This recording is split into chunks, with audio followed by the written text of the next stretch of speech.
Hello friends, in this video lecture I'll be explaining you how to set up Google Classroom, or rather what I can say is virtual classroom.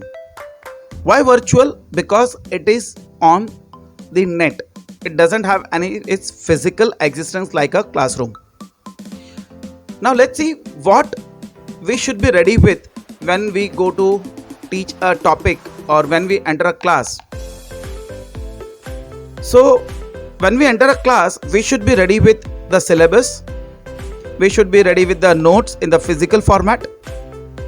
We should have some questions in our mind to ask after the topic is finished so that I can evaluate students and make it clear that what they have understood or not understood. And I should have some tests which I can take after the completion of the topic. So this was what we are doing in the physical world. When we are going to the classroom, we carry with us the notes, we carry with us the test papers, and if I'm using e-media, I should have sufficient PPTs or videos related to that topic. So this should be content ready when I want to teach a topic. Now, when I want to set up a Google Classroom, same thing should be ready with me in the e-format or the electronic format. I should have syllabus, I should have notes, I should have PPT, I should have videos, and definitely the questions, and something more, that is Google Form and Google Quiz. I can set up Google Form and Google Quiz later on also, but at least the notes in the PDF format, PPTs, videos should be there in the e-format, and they should be kept in a particular folder. Now let's start with Google Classroom, or how to set up the classroom. Now to set up a Google Classroom, we have to type Google Classroom. The moment I type Google Classroom, I come here, that is called as Classroom Manage Teaching and Learning. I'll click here. So I'll get a user interface where I have something for education, Google products, and many more things. But what is my interest is managing teaching and learning with Classroom.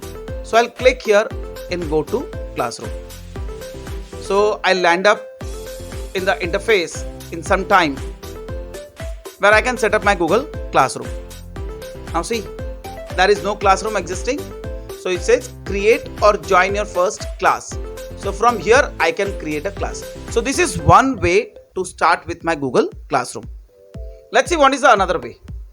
Now in both the ways, whether I'm going directly to the Google Classroom or through the other way, in either of the way I should be logged in with my Gmail ID. So I'll go to my Gmail ID. Already I'm logged in. I'll click here at the Google Apps. The moment I click here at the Google Apps, I'll scroll down and I'll see Google Classroom. So it will take some moment to set up, and now it is ready to set up. Yeah, it is set up. Here also it says there is no classes here. So again I have to go to join class or create class. So this is the way I can enter a Google Classroom. So there are two ways. Either I can go from the browser or I can go from my Gmail. So I think this much is clear. Now let's see how to create the classroom and what happens when the classroom is created. So let's go to the classroom interface. Here what are the things? I have classes, calendar, settings. This we'll see afterwards. So here I'll come and I'll say create classroom. The moment I create a classroom, it says using classroom at a school with student and some few statements. So I'll say I have read and understand above notice and I am not using classroom at a school with student. Continue. Now when I'm teaching to a class, definitely that class has some name. So I'll write third year as a class name. Then I'll write subject section BSc, or rather I'll say third year BSc here, and in section I'll write information technology.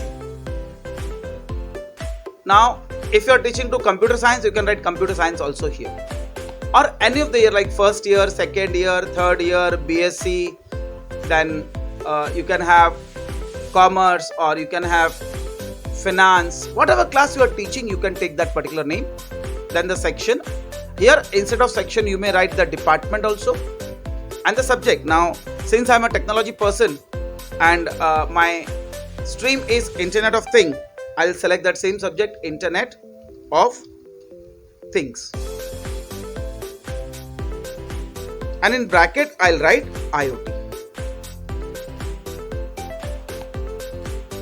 So this is over, and I'll take my room number. So you can take the room in which you teach. So I generally teach the subject in room number 109. So I'll write 109, and I'll say create class. So it will take some time. It will create a class. So it is creating the class now. So it takes some few seconds to create the class. Fine, now my class is ready. You can say it is third year BSc information technology and something more. We'll come back to this again. Let's see what is here. What's new in the classroom? So whatever is new in this classroom, you can read it from here and say got it. Now this is third year BSc information technology. There is something which is called as class code. So I'll click here. So this is HDD3DXL. This is the code which I can send to student, and student can join my class with this code. Fine. And this class was for third year BSc information technology. So every information is here. Same information you can see it from here also. Subject Internet of Things, room number 109. Now at this point I can change the theme, and I'll select some theme related to information technology. So I'm taking computer and mobile. Now choice is up to you. Whatever you want you can select. So my theme is changed. So I am right now in stream. Now what do you mean by word stream? Stream means it's something which is flowing. There may be a stream of water also. Water is flowing. Now why here the name stream is given? The reason is here I can communicate with student and student can communicate with me. So here it is, communicate with your class here, create and schedule the announcement, respond to students post, and I can view all upcoming things. So we'll come back again in the details of this, but in short what here it is, whatever I want to say to student I can post it here. Fine. So this is what is my stream. Stream means flow of information, and now what information is flowing here? It is flowing from student to teacher or teacher to student.